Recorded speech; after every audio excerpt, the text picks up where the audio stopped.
तर महाविकास आघाडीचा आत्मा दहशतीचा असं वक्तव्य राधाकृष्ण विखे पाटलांनी केलंय। तर विखेंच्या या वक्तव्यावर हसावं की रडावं हे कळेना असं प्राजक्त तनपुरे म्हणाले। शिवाजी कर्डिले गुंड असल्याचं जगजाहीर असल्याचं तनपुरेंनी म्हटलंय। त्यांनी जी काही शिवगाडी केली कार्यकर्त्याला ज्या वस्तुस्थिती समोर आलेली आहे त्याचा मी निषेध करतोच आहे।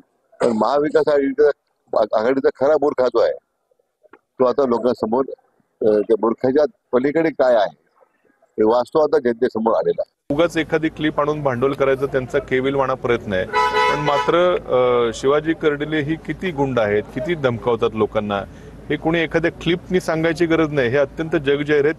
त्यांनीच प्रसिद्ध केलेला जे जाहिरात आहे त्याच्यामध्ये त्यांनी त्यांच्यावर कुठले कुठले गुन्हे दाखल आहेत हे देखील दिलेलं आहे।